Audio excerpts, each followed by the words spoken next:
얘네들이 움직이는 돈이 가장 커요. 근데 이 친구들 같은 경우에는 오늘 주제는요, 여러분들의 주식 투자 승률을 무조건적으로 올려줄 수밖에 없는 꿀팁 탑3를 알려드리려고 하는데요. 오늘 다뤄드릴 팁들은 현직 이제 전업 트레이더 분들, 뭐 증권사에 근무하신 분들, 뭐 이런 분들도 정말 많이 놓쳐서 내가 이걸 왜 생각 안 했지? 하고 나서 많이 후회하는 분들이 굉장히 커요. 그렇기 때문에 혹은 주식을 10년, 20년을 하셨는데도 이 부분을 고려 안 하고 얻어맞는 분들도 많으시기 때문에 저희 시청자분들은 꼭 염두에 두시면서 투자를 하시면 좋을 것 같습니다. 첫 번째는요. 자, 여러분들이 보통 이제 뭐 HTS든 뭐 네이버 증권이든 많이 보시는 부분이 외국인이나 기관들의 수급, 이탈 이런 부분들을 많이 보실 거예요. 물론 지수 개념으로 외국인 기관들이 들어오고 나가는 거는 의미가 있다고 볼 수가 있겠는데, 개별 종목에서 이 종목 외국인들 기관 많이 샀으니까 많이 오를 거야, 많이 빠졌으니까 내리려나 봐, 이렇게 많이 판단을 할 수도 있거든요. 여러분들이 아셔야 되는 부분이, 외국인 기관들의 가장 큰 수급을 만들어내는 거는 헤지펀드 기관 쪽입니다. 이 헤지펀드 아시죠? 고액의 자산을 운용하는 그런 집단인데, 얘네들이 움직이는 돈이 가장 커요. 근데 이 친구들 같은 경우에는 절대 수익이라는 걸 추구하기 때문에 항상 한쪽 종목을 담아놓고 그 반대급부하는 양방향성 베팅을 같이 하는 게 전통적인 전략입니다. 뭐 예를 들어서 설명드리자면은, 뭐 최근에 미국 대선이 있었죠. 그럼 뭐 이제 뭐 트럼프 트레이드도 있고 해리스 트레이드도 있고, 양쪽의 방향성이 있단 말이죠. 절대 한쪽만 선택하지 않습니다.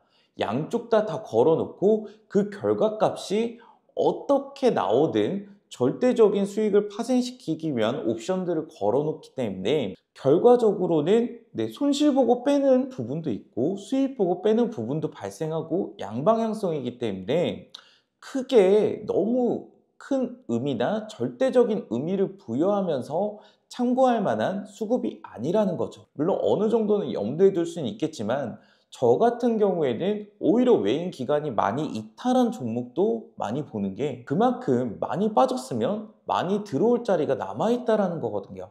그렇기 때문에 또 많이 들어와 있으면은 언제든지 또 차익 실현해 나갈 수도 있고요. 그러면은 의미를 부여할 수 있는 매수세, 수급은 무엇일까 봤을 때, 저는 이런 종목들은 조금 쳐다보는 게, 이 종목에서 반대급부하는 개념의 양방향성 베팅 할 건덕지가 없는 애들이 있어요.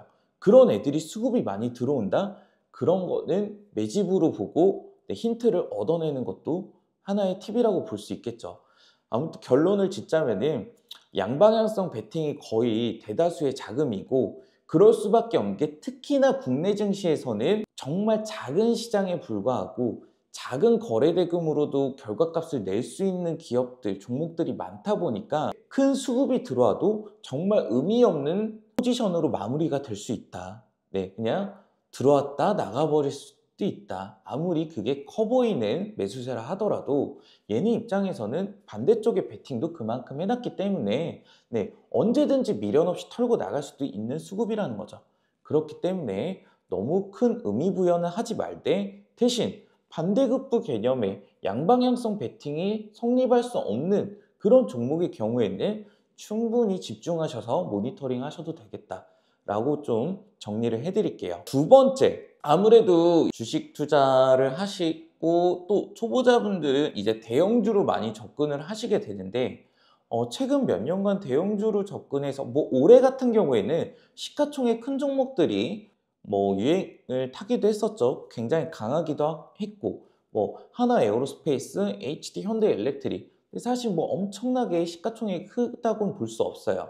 국내 시장이니까 크다고 볼 수 있는데, 이런 기업들을 넘어서는 뭐 대표 그룹주들 있죠. 아예 지주사들, 뭐 삼성전자 되겠고 아니면은 뭐 그냥 한화도 되겠고 두산도 되겠고 여러 기업들이 있는데 어느 기업이라고는 제가 콕 집어서 말씀을 못 드리지만 이런 우리나라 유수의 기업들 있죠. 뭐 중소형 기업들도 있고 중견 기업도 있겠고 뭐 아예 대형 기업들도 있는데 이 기업들이 바로 경영권 승계 이 부분을 여러분들이 절대 놓치지 마셔야 된다는 겁니다. 이 경영권 승계 문제가 걸려있는 기업들 같은 경우에는 아무래도 당연히 증여세라는 거를 염두에 둬야 되기 때문에 주가를 누를 수도 있는 거고 기업을 분할할 수도 있는 거예요. 대형 기업들은 대기업들 같은 경우에는요, 한 명의 자녀가 태어나면은 그 자녀를 위해서 사업을 하나 만들어내 버립니다. 그렇기 때문에 그쪽으로 사업을 분할해서 언제든지 물적 분할을 해낼 수가 있어요. 그거를 안 할 이유가 없죠.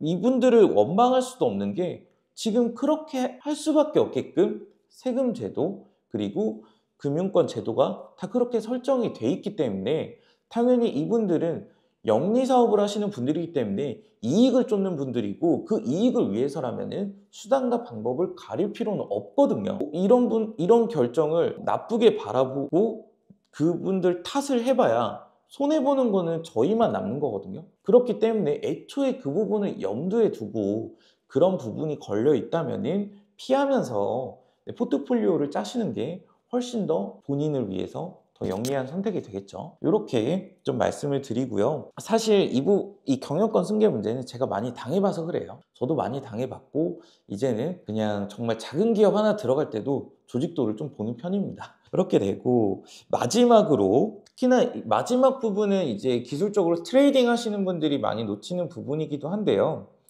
요즘에는 그래도 많이 부각이 되고 있는데 여러분들 기술적 분석 배울 때 거래량을 많이 봐라 라는 얘기 많이 들어보셨을 겁니다. 근데 이 거래량은 얼마든지 허수로도 찍어낼 수 있는 그런 수치거든요.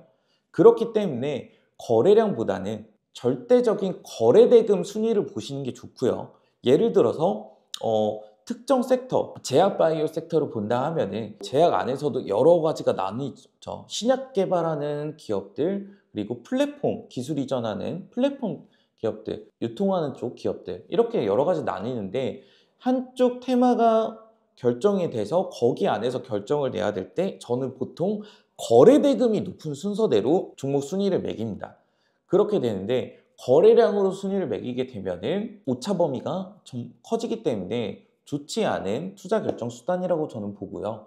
이 거래대금은 어느 정도의 절대값 성격을 가지고 있기 때문에 거래대금으로 보시되 여기서 조금 세밀하게 들어가자면은 각 기업마다 시가총액이라는 게 있어요. 그 기업의 이제 전체적인 크기를 나타내는데 똑같은 비슷한 거래대금이라면은 시가총액이 조금 더 적은 기업이 같은 거래대금으로 더 들어올릴 수 있는 주가에 그 힘이 더 크기 때문에 거래대금 순위로 놓되 시가총액을 감안해 가지고 이 거래대금 대비해서 이 정도 시가총액이면은 이 기업이 더 힘이 강하구나 라는 그런 구분을 할 줄 아시게 되면은 조금 더 쉽게 접근이 가능할 겁니다.